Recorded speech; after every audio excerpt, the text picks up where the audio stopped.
안녕하십니까. 네, 서울 남부지방법원의 형사단도 재판부를 맡고 있는 황성광 변호사라고 합니다. 오늘 이렇게 바쁘신 시간을 내서 이렇게 또 강의를 들으러 와주셨는데 여기 오신 분들에게 조금이라도 도움을 드릴 수 있기를 바라는 마음으로 저도 왔고요. 이제 저도 이제 지금 현직에서 법관으로 근무를 하고 있지만 모든 것을 알고 있는 것은 아니고 또 그렇기 때문에 큰 도움을 드리지는 못하겠지만 제가 알 수 있는 범위 내에서 좀 설명을 드릴 수 있는 것은 설명을 해드려서 조금이라도 도움을 받고 가실 수 있기를 바라는 마음입니다. 일단 오늘 이 주제가 이제 형사 관련된 주제인데 쉽게 얘기를 하면 우리 현대 사회에서는 누구나 범죄자나 아니면 또는 피해자가 될 수가 있는 것 같습니다. 그래서 오늘 그래도 좀 강의를 하는데 도움을 드릴 수 있는 방안은 먼저 이제 우리가 이제 쉽게 말하면 저나 또는 저희 가족들이 어떤 또 범죄 피해자가 되지 않을 수 있도록 법원에서 이제 저는 또 실제 사례들을 많이 보기 때문에 그런 사례들을 설명을 해드려서 여기 계신 분들께서 범죄 피해자가 되지 않을 수 있도록 또 그래서 그런 피해자가 되지도 않고 또 그에 대한 어떤 대처 방안을 마련할 수 있는 그런 계기가 될 수 있도록 조금이라도 도움을 드리고자 하는 측면이 하나 있고, 그다음에 또 아까 얘기한 것처럼 또 누구나 사실은 또 현대 사회에서 다양한 법규들이 많이 있기 때문에 또 경우에 따라서는 어떤 나쁜 마음을 먹지 않았음에도 불구하고 또 범죄자가 될 수 있는 경우들도 생기거든요. 그래서 이제 우리가 좀 법률 지식이라든지 그런 측면에서 어떤 행위들이 사실은 범죄로 처벌을 받고 있는데 우리가 오해로 인해서 이런 행동들은 범죄가 되지 않을 수 있다. 이런 것들을 좀 역시 실제 사례를 통해서 말씀을 드려서 우리가 또 자칫 작은 실수로 범죄자가 되지 않을 수 있도록 하는데 또 도움을 드리고자 하는 거고, 마지막으로는 이제 그 밖에 여러 가지 형사 절차에 관련돼서 기본적인 형사 절차에 대해 설명을 드려서 실제 이제 혹시라도 형사 절차에 이제 당사자가 되셨을 때 어떤 절차의 참여 방법과 관련해서 도움을 드리고자 하는 방향으로 제가 일단 나름의 강의를 구성을 해봤습니다. 우선 이제 생활과 범죄 이렇게 해서 앞에 나와 있는 PPT 자료를 보시면 아까 말씀드린 것처럼 저희는 누구나 이제 또는 범죄 피해자 내지는 가해자가 될 수 있는데 이제 여기 얘기 써있는 보이스피싱 범죄 이런 것들이 가장 현대사회에서는 자주 발생하고 많이 있는 것들인 것 같습니다. 사례들은 이미 인터넷에서도 많은 얘기들이 있기 때문에 또 여기 계신 분들도 많이 들어보셨을 것 같지만 이제 가장 기본적인 것은 이제 보이스피싱으로 국가기관을 사칭을 해서 어떤 개인의 금융 정보 이런 것들 이제 물어보는 경우들이 있는데 이제 보통 이것들은 많이 소문이 나서 좀 이렇게 인터넷을 이렇게 쉽게 접할 수 있는 젊은 세대들은 그래도 좀 덜 속으시는 것 같은데 연세가 있으신 분들께서는 아무래도 이제 인터넷을 이렇게 보거나 하시기가 좀 어렵기 때문에 이런 범죄들이 있는지를 모르는 상태에서 갑자기 전화를 받으면 사실 누구나 당하기가 쉽거든요. 그래서 이제 혹시 또 젊은 세대 분들께서는 부모님이라든지 또 이렇게 그런 친척들한테도 이런 것들을 좀 주의를 많이 주시는 게 좋을 것 같아요. 그래서 기본적으로 그러니까 저도 지금 사실상 국가기관에서 근무를 하고 있는 건데 법원 조직은 말할 것도 없이 다른 검찰 조직이든 어느 수사기관이건 어느 어떤 금융기관이건 직접 이렇게 당사자한테 전화를 해서 특히 개인의 어떤 프라이버시와 관련된 금융정보라든지 이런 것들을 직접적으로 묻지 않거든요. 그래서 방법은 만약에 이제 그런 전화를 받게 되시면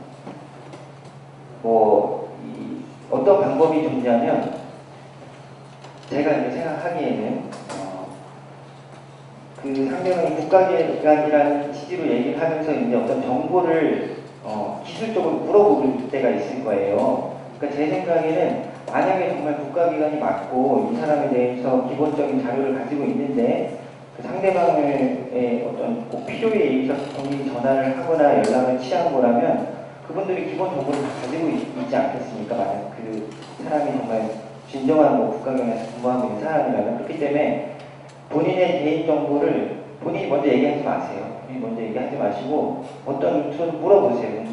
제 뭐 예를 들어서 주민등록번호라는 거 어떻게 되는지 아시냐고 뭐 이렇게 물어볼 수도 있겠고, 그죠? 그 다음에 또 뭐 어떤 제가 뭐 지금 핸드폰 사용하고 있는데 그거에 대해서 뭐 번호가 어떻게 되는지 아시는지 이런 걸 오히려 이제 대려 물어보는 게 좋은 방법일 것 같아요. 근데 그쪽에서는 아주 기술적으로 다 이렇게 정신이 왔다 갔다 이렇게 못 차리게 만든 다음에 오히려 본인한테 본인 입으로 개인 정보를 말하게끔 만들거든요. 그게 일단은 아주 쉽게 알아차릴 수 있는 방법 중에 하나인 것 같고, 그 다음에 이제 뭐 차라리 이런 이제 국가기관이라든지 이런 걸 사칭하는 것들은 어떻게 보면 아까 얘기한 그런 방법 등을 토대로 해서 좀 대처 방안을 마련할 수 있을 것 같은데, 이제 좀 어려운 것들이 가족을 그냥 마구잡이식으로 전화를 해서 가족 중에 뭐 누가 한 명을 뭐 내가 납치했다든지, 예.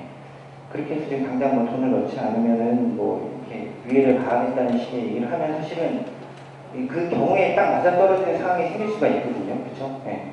뭐 그렇지 않다면 누가 이 보이스피싱 범죄에 가하겠습니까? 그런데 예를 들어서 뭐 1000통이든 10,000통이든 그 사람들은 전화를 돌리니까 그 중에서 다 한 사례라도 그 얘기한 그 기망행위에 딱 떨어지는 상황이 있을 수가 있거든요. 그럴 경우가 이제 사실 당하기가 쉬운데, 그래서 이제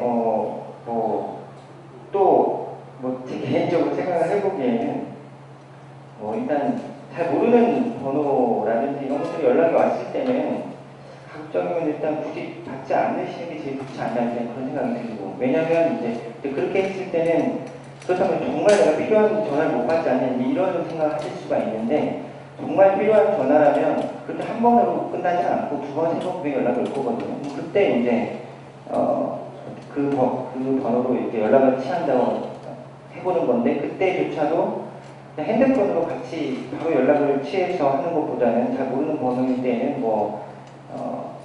일단 인터넷으로 한번 검색을 해본다든지, 과연 이게 어떤 지역에서 걸려온 번호라든지 이런 것들 좀 세심하게 배려를 해서 하는 것이 아무튼 현대사회에서 이 보이스피싱의 범죄로 피해를 보지 않는 방법일 것 같습니다.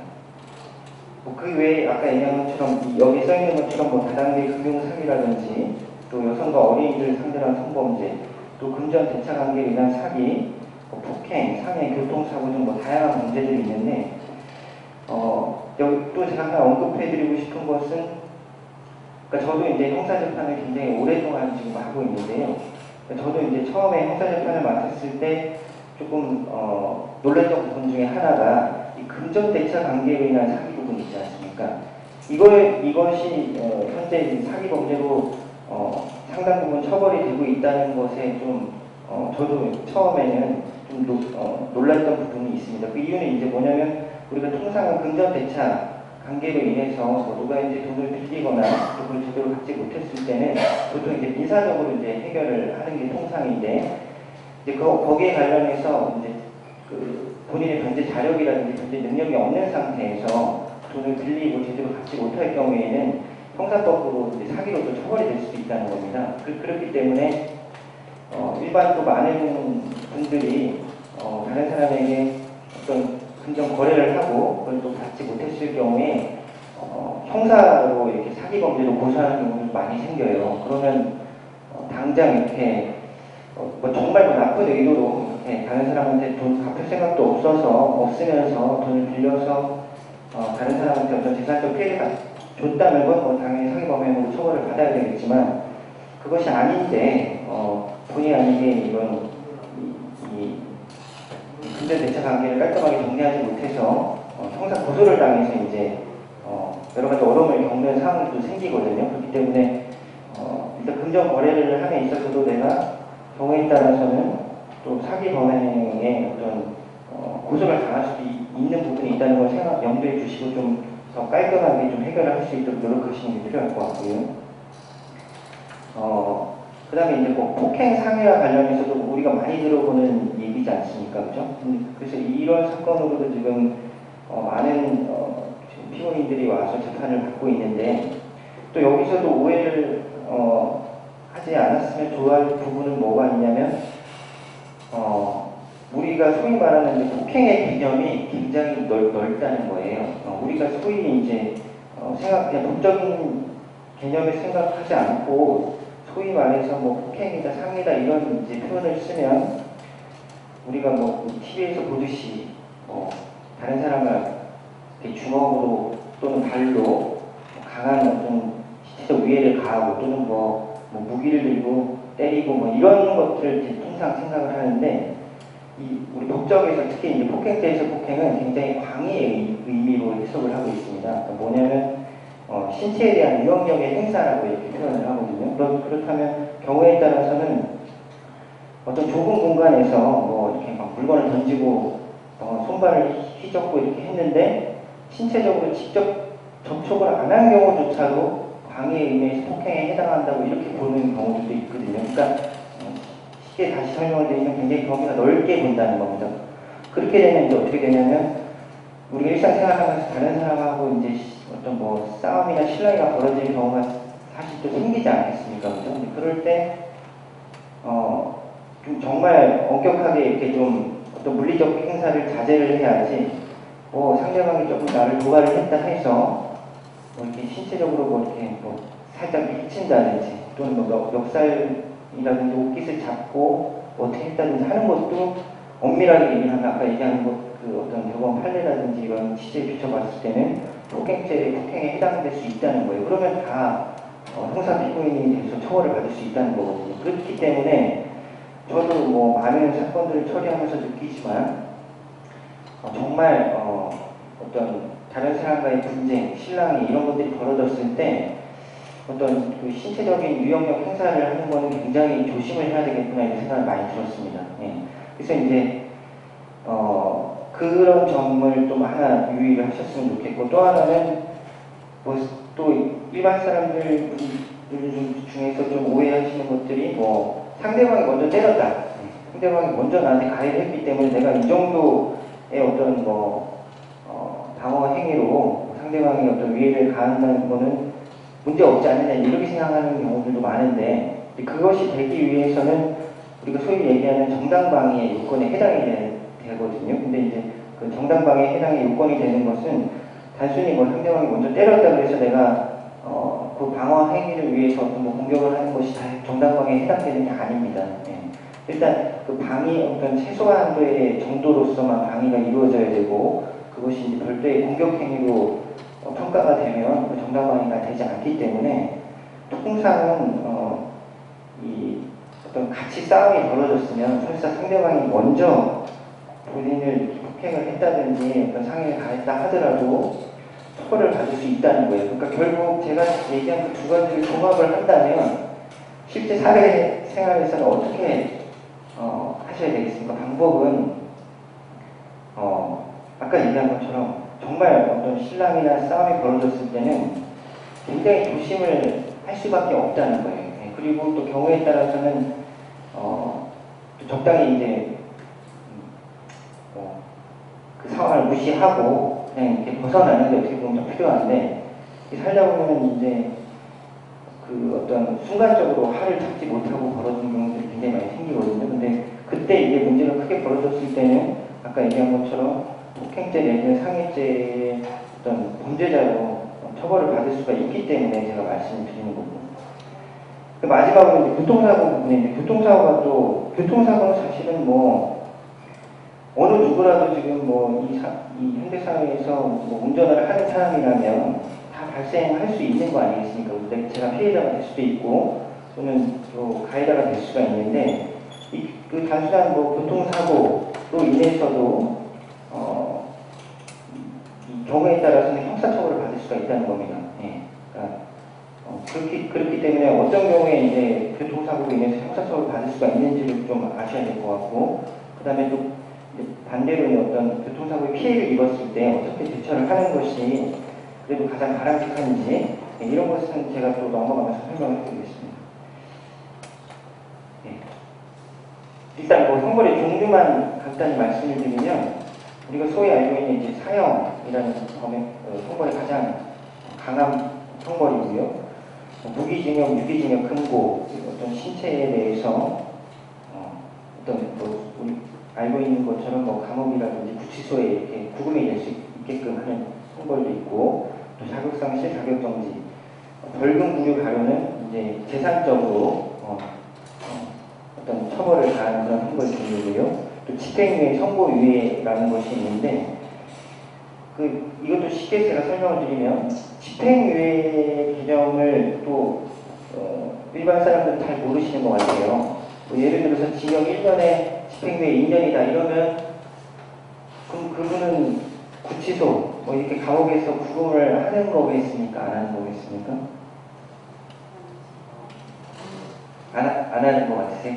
네, 맞습니다. 그러니까 말 그대로 집행유예는 이 사람 원래 징역 1년에 처할 수 있는 범행을 저지른 사람인데 어떤 뭐 개전의 정상이 현저하고 정상 참작의 여지가 있기 때문에 재판부에서 당장 구금하지 않고 2년의 유예기간을 준다는 겁니다. 그래서 이 사람이 2년 동안 어떤 다른 범죄로 인해서 어떤 실형에 처할 그런 뭐 범죄 행위 등을 하지 않았을 경우에는 이제 그 2년의 기간이 지나면은 아까 얘기한 처음에 1년 선고한 그 실형을 면하게 해주는 뭐 그런 거예요. 그렇기 때문에 그분이 아까 얘기한 것처럼 2년 동안 별다른 문제 없이 성실하게 잘 생활을 하셨다면 그냥 아까 얘기한 것처럼 뭐 구치소라든지 감옥에 구금되지 않고 그냥 살 수 있는 그런 뭐 형벌이거든요. 그렇기 때문에 우리가 이제 큰 어떤 사건에서 그 집행유예가 나올 수 있다는 것은 나름의 이제 큰 상처를 받는 겁니다. 예, 일단 그거는 아셔야 될 것 같고, 근데 그게 아니라 이제 그냥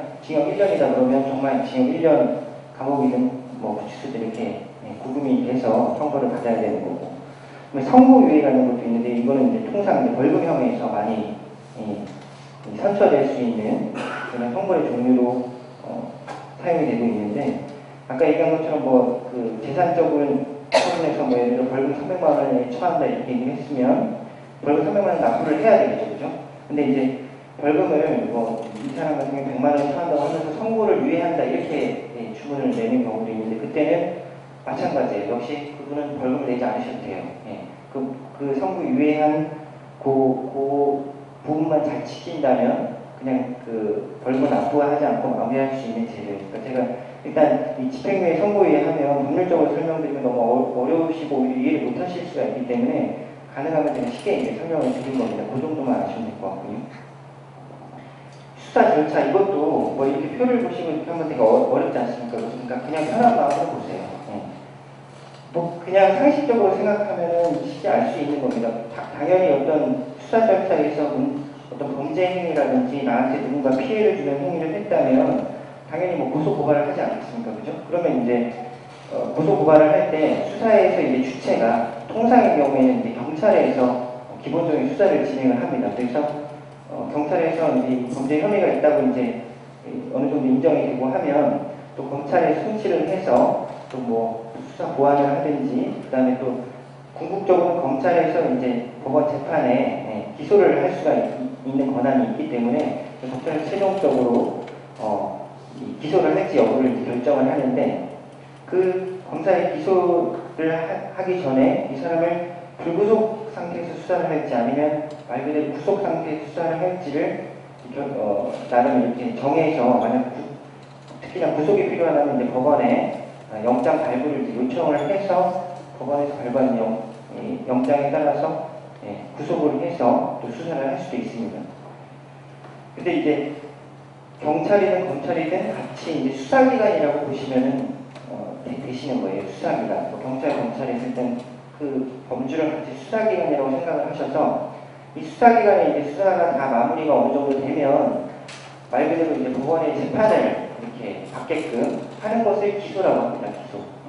그래서 이제 기소를 하게 되는데 아까 얘기한 것처럼 이제 구속수사는 뭐 당연히 범죄가 무겁고 도망하거나 증거를 인멸할 우려가 있는 경우에 하는 범행 그 절차고 아까 얘기한 것처럼 구속 절차는 검사가 이제 법원에 구속영장 청구를 하면, 그러니까 수사기관에서 법원에 영장 청구를 해서 법원이 영장 발부를 하게 되면 이제 구속이 이루어지는 거예요. 이거는 결국 무슨 의미가 있는 거냐면, 뭐 예를 들어서 수사기관에서 어떤 사람이 내가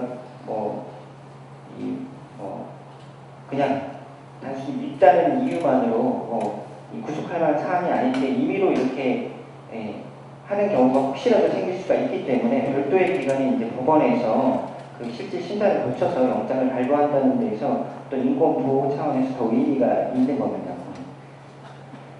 그래서 이제 아까 얘기한 것처럼 검사가 기소를 하면은 이제 형사재판이 이루어지겠죠. 그럼 형사재판은 두 가지만 생각하시면 됩니다. 약식명령이라는 절차로 하나 갈 수가 있고, 우리가 이제 통상 알고 있는 그 법원에서 하는 재판, 그게 이제 구공판 절차거든요. 그러니까 약식 절차와 공판 절차가 있다는 것만 일단 아시면 될 것 같고요. 이것도 역시 제가 쉽게 설명을 드리면 약식 절차는 말 그대로 좀 가벼운 범죄입니다. 가벼운 범죄. 수사기관에서 봤을 때 이 정도 범죄는 가볍다고 생각하면, 그러니까 소위 말하는 그냥 벌금형 정도의 처벌을 하면 적정하지 않을까 하는 그런 범죄들. 약식 명령을 해서 이제 그 뭐 벌금이 얼마로 이렇게 납부를 할지 이런 걸 이제 보내주는 절차고요. 그는 별도의 재판을 하지 않겠죠. 그 다음에 이제 공판 절차는 아까 얘기한 것처럼 이제 통상 법원에서 재판을 받게끔 하는 그런 절차예요. 그래서 이거 그냥 뭐 넘어가시면 되고, 이제 양형 기준이라는 거를 또 뭐 살짝 이것도 설명드리면 될 것 같은데, 그 현재에서는 형사재판을 함에 있어서 일단 우리 양형위원회에서 설정한 양형 기준에 해당되는 그런 범죄와 관련돼서는 양형 기준을 존중해서 재판을 하고 있습니다. 뭐 이것도 양형 기준을 어떻게 적용하는지 굉장히 좀 뭐 복잡하기 때문에 뭐 구체적인 것까지는 아실 필요는 없고, 저는 다만 보여드리면 이런 식이에요. 이렇게 뭐 특별 행위인자라든지 특별 행위자인자, 또 일반 행위인자, 행위자인자 해서 이 사람이 뭐 범행 가람에 특히 참작할 뭐 사유가 있는지부터 시작해서 또 감경 요소가 있는지, 또 가중, 반대로 이제 가중 요소가 있는지 등을 다 구체적으로 일단 검토를 해서 여기 정해진 어떤 그 기준에 마련된 그 형량에 가급적 존중해서 지금 하고 있다는 건데, 이것도 제가 결국 말씀드리는 이유는 뭐 이 내용을 뭐 구체적으로 아실 필요까지는 없으신 거고, 다만 이 현재 우리 법원에서 형사 재판을 함에 있어서 이렇게 어떤 재판부도 뭐 자기 임의로 어떤 피고인이 자기 마음에 든다 해서 어떤 있다고 해서 뭐 임의로 이렇게 형량을 정하는 것이 아니고요. 다 이런 구체적인 양형 기준에 맞춰서 최대한 존중해서 지금 재판을 하고 있다는 것을 일단 좀 아셨으면 좋겠다는 차원에서 말씀드린 거고, 그렇기 때문에 제가 실제로 이렇게 하고 있다는 그 기준표도 간략하게 보여드린 겁니다. 근데 이제 제가 아까 결국 그 수사기관에 조사를 다 하고 나면 쉽게 생각해서 가벼운 범죄는 약식으로 가고, 이제 중한 범죄, 통상의 범죄들은 정치재판을 간다고 했지 않습니까? 이 약식 명령을 받았을 때 어떻게 이제 혹시라도 이제 뭐 본인이 아니더라도 뭐 본인의 가까운 가족이나 뭐 친구라든지 이렇게 약식 명령을 받았다 이렇게 하는 분들이 생길 수도 있지 않겠습니까? 그죠? 그때 이제 어떤 절차 참여 방법을 제가 말씀드리면, 그것이 이 약식 명령서라는 게 이제 결국 이것도 약식 기소기 때문에 검찰에서만 하는 게 아니라 약식 명령 발령을 법원에 이제 결국 요청을 해서 법원에서 약식 명령 발령을 하거든요. 그럼 그때 만약에 아무런 조치를 취하지 않고 7일 경과하시면 그냥 그건 확정이 됩니다. 그래서 벌금을 납부하셔야 돼요. 근데 그 본인이 뭐 예를 들어서 행위한 것이 맞고 또 그 벌금 처벌을 뭐 충분히 감수해야 되겠다고 판단하신다면 당연히 그대로 두신 상태에서 확정이 되고 벌금을 납부하시면 되겠지만, 만약에 이제 그 약식 명령이 이제 부당하다고 생각하실 경우가 있을 거 아닙니까? 그죠? 그때는 그 7일 이내에 정치재판을 청구할 수가 있습니다. 그러면 아까 제가 얘기한 좀 중요한 사건이나 통상의 사건은 약식 절차가 아니라 공판 절차, 통상 뭐 재판을 받는 절차로 온다고 말씀드렸잖아요. 또 똑같이 이렇게 정치재판 절차로 이행이 됩니다. 그리고 또 이제 상소심 절차라는 것이 있는데, 이것도 뭐 많이 들어보셨을 거기 때문에 뭐 말 그대로 간략하게만 알고 계시면, 지금 현재 우리 법체계에서는 3심 대법원까지 3심 체제로 지금 운영이 되고 있습니다. 그래서 형사사건도 마찬가지고 제1심에서 뭐 단독사건, 또 합의사건 네, 그런 1심 재판이 진행이 되고 이것은 역시 합의사건 관할과 단독사건이 가날이 달라서 그런 거고 어쨌든 1심에서 한 번 재판을 하고 그 이후에 2심 재판, 3심 재판까지 해서 이 상소심 절차가 이렇게 마련되어 있다는 걸 일단 아셔야 될 것 같고요. 그래서 만약에 이제 마찬가지로 혹시라도 뭐 본인의 뭐 어떤 가족이라든지 또는 뭐 친한 사람이 어떤 재판을 받았다고 했을 때 역시 1심 재판에서 그 결과가 승복이 뭐 충분히 납득할 만한 거라면 거기에 따라서 확정된 대로 이행을 하면 되는 거고 만약에 이제 부당하다고 생각이 드신다면 좀 납득하기 어렵다고 생각이 된다면 이렇게 항소 내지는 상고로 인해서 제3심까지 재판을 받을 수 있다는 것은 간략하게 아시면 될 것 같습니다. 그 다음에 이제 이것도 그 절차에서 형사 절차에서 어떤 당사자로 누구나 또 될 수 있기 때문에 제가 말씀드린 건데 기본적으로 이제 국민이 다 증인으로서 의무가 있다고 합니다. 그렇기 때문에 만약에 이제 증인으로 좀 출석을 해달라는 그런 뭐 통지를 받았을 때 성달을 받고도 이제 이행하지 않을 경우 별다른 이유 없이 하면 또 뭐 가태료 등의 어떤 처분을 받을 수도 있거든요. 근데 이제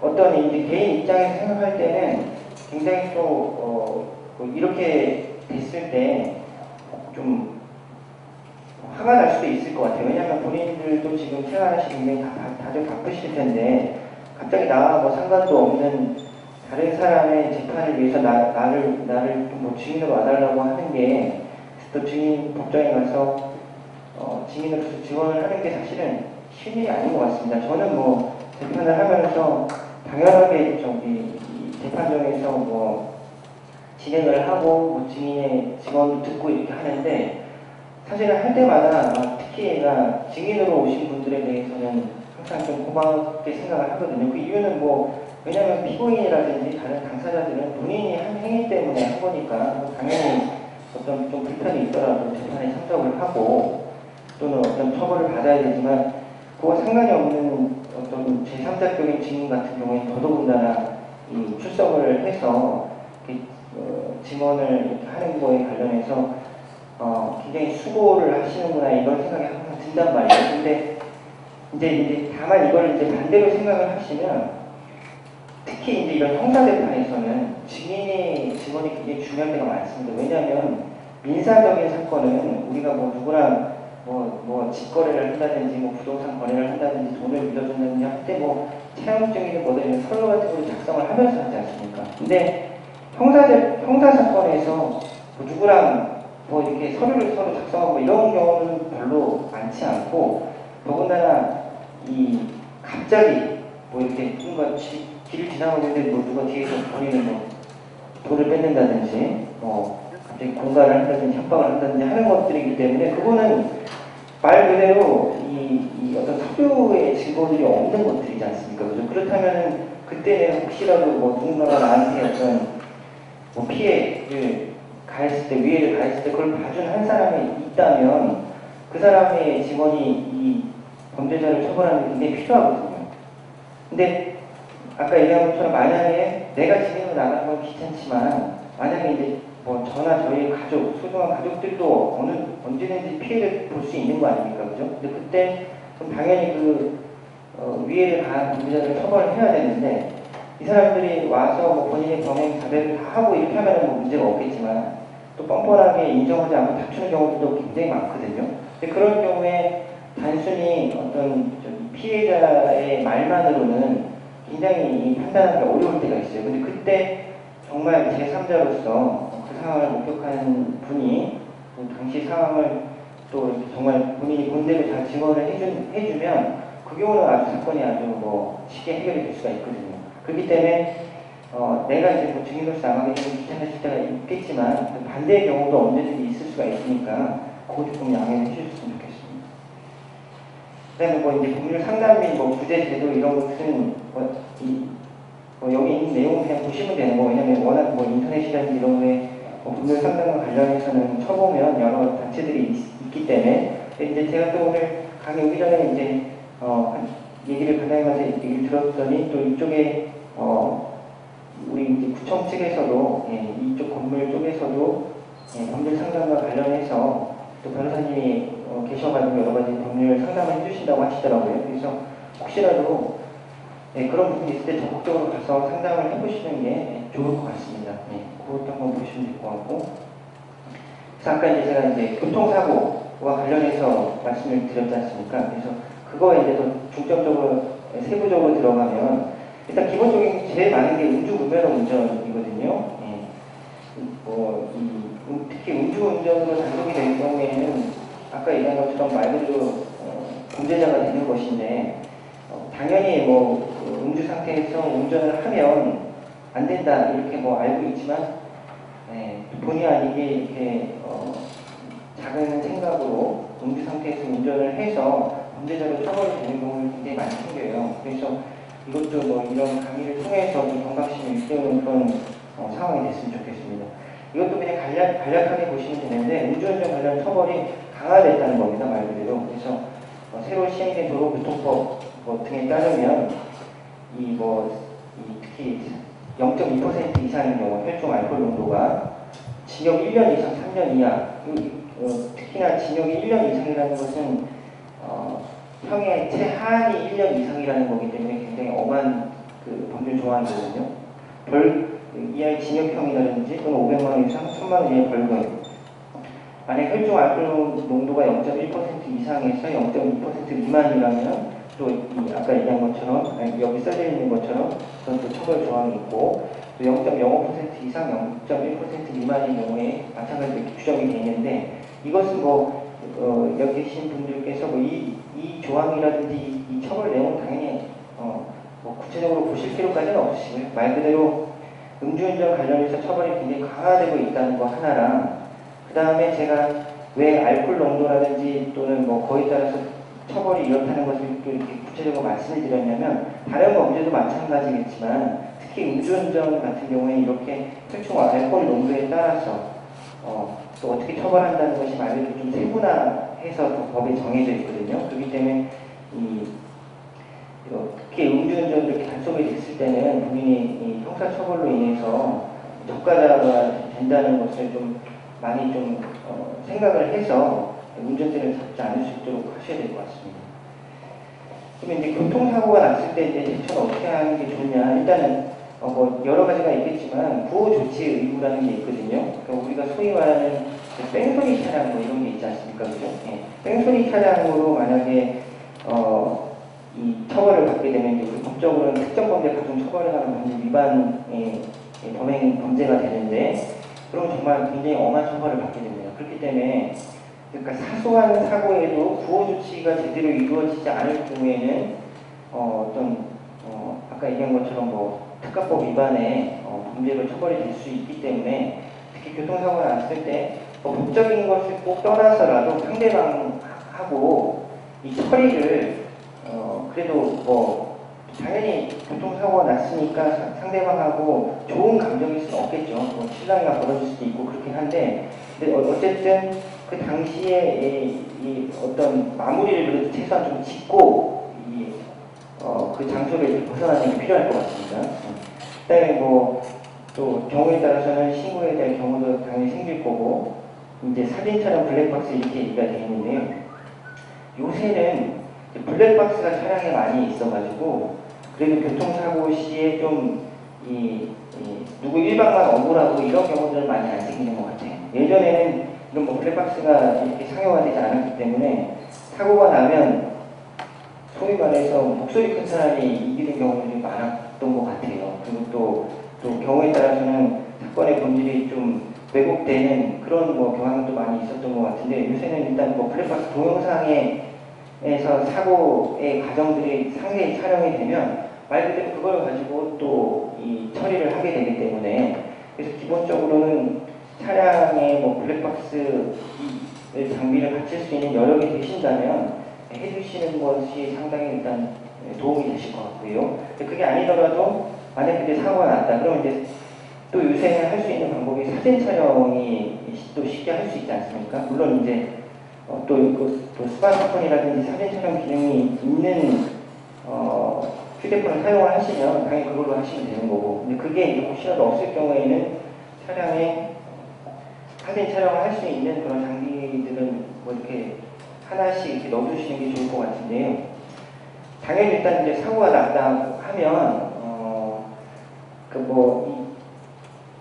그 사고 당시 상황에 따라서 다 대처가 다르기 때문에 획일적으로 말할 수는 없고요. 근데 이제 일반적으로 말씀을 드린다면 교통에 어떤 큰 방해가 되지 않는다면 일단 그 사고 난 장면을 그대로 이제 촬영을 해서 나중에 이 사고 처리를 하시는 게 가장 당연히 좋거든요. 그렇기 때문에 일단 사고가 난 상태에서 또 그렇다고 해서 그 사진 촬영 그 한 부분만 너무 이렇게 하시지 마시고, 예를 들어서 사고 접촉이 나는 부분이 있으면 그 접촉이 난 부분 확대해서 한번 하시고, 그 다음에 전체에서 봤을 때 한번 하시고, 그 다음에 또 방향도 이쪽 방향, 뭐 저쪽 방향 이렇게 해서 한 4가지 방향 정도에서 다 이렇게 주변 상황이 좀 보일 수 있게끔 그 사진 촬영을 많이 가급적이면 해주시는 게 좋습니다. 예. 그래야지 사진 촬영을 했는데도 불구하고 서로 말이 다르고 주장이 달라진 경우도 있을 수 있거든요. 그때 그냥 뭐 사고가 나서 정신이 없어가지고 사진 촬영한다고 했으니까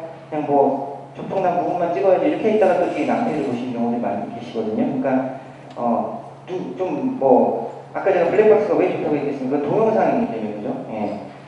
특히나 그 당시 상황이 잘 드러나서 도움이 되는 거 아니겠습니까? 근데 그게 만약 없다면 사진 촬영을 할 수밖에 없는데, 그것도 아까 얘기한 것처럼 여러 가지 이 방향에서 촬영이 이루어져서 혹시라도 상대방 차량 운전자가 다른 말을 할 수 없게끔 이렇게 하시는 게 좋을 것 같습니다. 근데 이제 교통사고가 일단 벌어지면 상식적으로 이거는 아셔야 되거든요. 뭐 우리가 뭐 소위 말해서 교통사고가 났다고 해서 왜 도대체 형사처벌을 받느냐, 뭐 그렇다면 우리나라에 뭐 운전을 하고 계신 분이 많으시고 또 사고는 누구나 있을 수 있는 건데 모든 사람들은 전과자가 되란 말이냐 이렇게 생각하실 수가 있잖아요. 근데 기본적으로 교통사고가 나면 이 처벌이 되는데 불처벌을 할 수 있는 상황이 생깁니다. 그게 뭐냐면 자동차 종합보험에 가입이 돼 있다든지 피해자와 합의가 됐다든지. 근데 우리가 통상 자동차 운전을 하면서 보통 자동차 종합보험을 사실상 거의 다 가입을 하시지 않습니까? 그렇기 때문에 우리가 교통사고가 나더라도 일단 처벌을 안 받는 거예요. 근데 뭘 하셔야 되냐면 설사 이렇다 하더라도 처벌을 받는 경우가 있어요. 그게 뭐냐면 사망사고가 나면 얘기가 달라집니다. 예. 그러니까 그렇기 때문에 특히 가속 운전을 해서 다른 사람에게 뭐 이런 그 사망사고를 발생시키면 당연히 그 자체만으로도 그 피해자라든지 유족한테 씻을 수 없는 상처를 남기는 거지만 본인도 이런 또 형사처벌로 인해서 큰 피해를 입기 때문에 그 어떤 가족이라든지 해서 다른 사람한테 큰 어떤 사고를 일으킬 수 있는 것을 피하라는 취지에서 제가 말씀을 드리는 거고, 아까 얘기한 것처럼 구호 처리를 깔끔하게 그래도 할 수 있는 게 중요하다고 한 게, 사고 만약 도주가 되면 아까 얘기한 것처럼 뭐 종합보험에 가입돼 있다 한들 다 처벌을 받습니다. 근데 여기까지는 그래도 또 본인들이 주의를 하면 될 것 같은데, 소위 말하는 11대 중과실이라는 것이 있습니다. 이걸 한 상태로 교통사고 발생하면 역시 이것도 처벌이 된다는 겁니다. 근데 그게 뭐냐면 이거거든요. 이제 아까 얘기한 뭐 어린 보호구역 부분이 하나가 추가가 됐다고 하는데 통상은 10개 항목이었습니다. 10개 항목. 근데 뭐 다른 것들은 크게 저도 실제 사건을 처리를 해보면 많이 안 들어오는데 제일 많이 들어오는 게 신호위반. 신호위반에다가 사고 사실 생길 수가 있지 않습니까? 그죠? 근데 그때는 아까 얘기한 그런 상황이 되더라도 처벌이 된다는 거예요. 그렇기 때문에 이거는 좀 어떻게든 아시고 계셔야 될 것 같아요. 그 다음에 뭐 중앙선 침범을 했다든지 유턴하실 수 있지 않습니까? 불법 유턴을 하다가 사고가 났다든지, 그 다음에 횡단보도상에서의 어떤 사고라든지 보행자를 이 보호의무를 위반해서 사고가 났다든지, 그 다음에 무면허 운전 경우에는 그거 자체를 일단 잘못한 행위를 한 거기 때문에, 근데 그때는 더군다나 이렇게 사고까지 벌어지면 처벌이 된다는 거.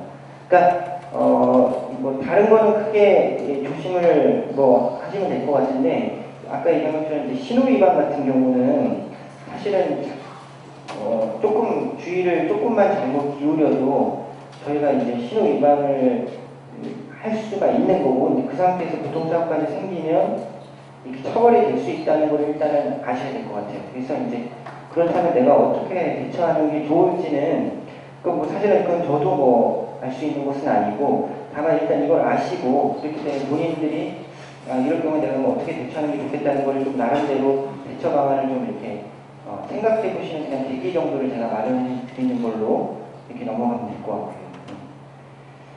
그 다음에 뭐 아까 제가 뭐 특가법상의 사고 도주가 된다고 됐을 경우에는 엄하게 처벌이 된다고 말씀을 드렸지 않습니까? 일단 그러니까 인신사고가 발생했을 때 도주를 하면 특가법 위반, 소위 말하는 뺑소니 차량 위반으로 이제 처벌을 받는 건데요. 그건 뭐냐면 이 정도 사고가 났을 때는 상대방 운전자라든지 아니면 아니면 그냥 운전을 하지 않은 걸어다니는 사람을 우리가 뭐 이렇게 교통사고로 칠 수도 있는 거 아니겠습니까? 근데 그때는 그러니까 기본적으로 일단 기본적인 것을 충실히 잘 지켜주시는 게 중요할 것 같아요. 당연히 그 상대방 운전자든지 또는 그 피해자한테 가서 신체적으로 지금 괜찮은지 일단 당연히 확인해 보셔야 됩니다. 가서. 그래서 뭐 지금 당장 병원을 가야 되는 건 아닌지, 그럼 내가 같이 이렇게 데려다 드리겠다는 말씀을 한다든지, 그런 식으로 그 실제 얼마나 이 신체적인 그 상해가 있는지를 한번 확인을 하시고, 그래서 의사가 지금 당장 뭐 병원을 가야 될지 아니면 뭐 그냥 그렇지 않고 일단 헤어진 상태에서 사고 처리해서 원만하게 해도 될지 이런 것도 꼭 확인을 하시고, 그래서 그게 됐을 때 이제 그 다음에 그 사고 처리를 이제 사후간에 원만하게 해야 되기 때문에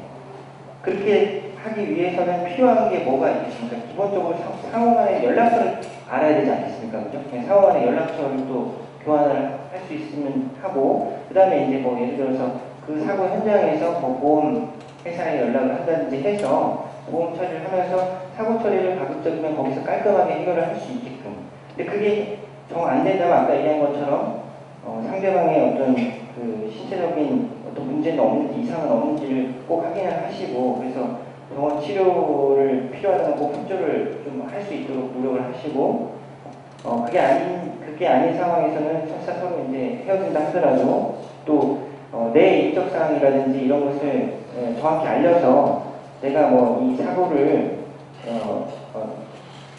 단순히 이제 무마하고 도망가려는 의사가 전혀 없다는 것들을 기본적으로 남겨놓으시면 되는 겁니다. 그러니까 소위 말하면 이런 것들이 없을 경우에 이제 사고가 나서 헤어졌는데, 이런 사례가 있어요. 헤어졌는데 갑자기 경찰서에 전화를 해가지고 뺑소니 차량이라고 이제 신고를 하는 거예요. 그러면 상대방 입장에서는 무슨 소리냐, 내가 다 원만하게 처리를 하려고 했는데 이 사람이 뒤늦게 와서 이렇게 신고를 하는 거다, 이제 말이 다를 수 있지 않습니까? 근데 그때 그 수사기관에서 뭘로 평가를 할 수가 있겠습니까? 결국 객관적 어떤 자료들이거든요. 아까 얘기한 것처럼 뭐 서로의 인적사항도 이미 다 알려주고, 그죠?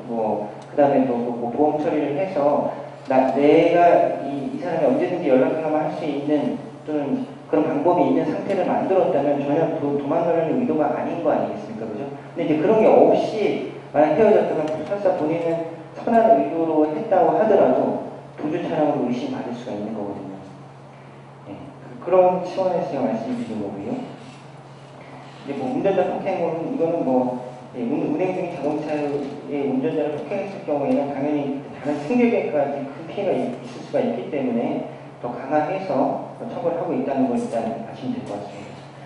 그래서 일단 제가 나름 이제 뭐 준비한 자료는 말씀을 다 드렸고, 아까 제가 이제 서두에 말씀드린 것처럼 뭐 오늘 강의가 여기 오신 분들 다들 정말 바쁜 시간 내셔서 오신 건데, 제가 뭐 능력이 이렇게 많지 않기 때문에 큰 도움을 못 드린다고 말씀드렸지 않습니까? 그래서 다만 작은 도움만이라도 드리고자 했던 거고, 그런 차원에서 어떻게 하면 우리가 좀 뭐 범죄 피해자가 되지 않을지, 그다음에 또 경우에 따라서 작은 오해나 실수로 또 가해자가 또 범죄자가 되지 않을지, 그다음에 또 형사 절차와 관련해서 그냥 어떤 것들이 기본적으로 있다 이 정도 설명을 드린 거예요. 그래서 지금까지 뭐 제가 했던 얘기 깊게 막 이렇게 생각하실 필요는 없을 것 같고요. 그냥 가벼운 마음으로 이렇게 기억하셔서 기억에 남는 부분들만 생활하시는데 좀 도움이 됐으면 좋겠고요.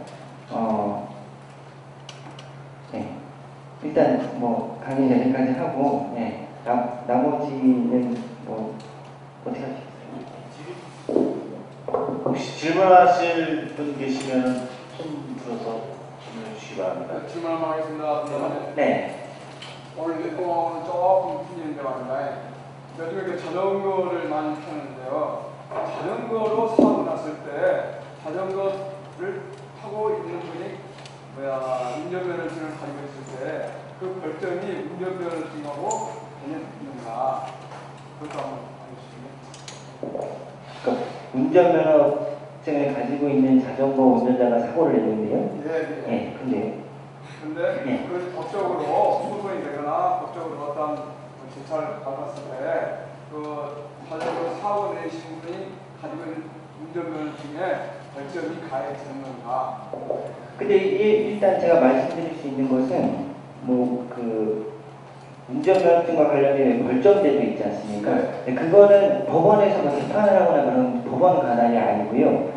그 경찰청, 그러니까 소위 말하는 경찰청 관할에서 벌점 제도로 운영을 하고 있는 거더라고요. 그래서 일단 뭐 저희가 먹는 세부적 기준이 있거나 그런 건 아니기 때문에 그 부분은 알 수가 없는 거고. 근데 다만 자전거로 운전을 해서 다른 사람한테 어떤 우리 자동차 비슷한 교통사고가 나듯이 해도 교통사고 처리팀해법으로 의율이 돼요.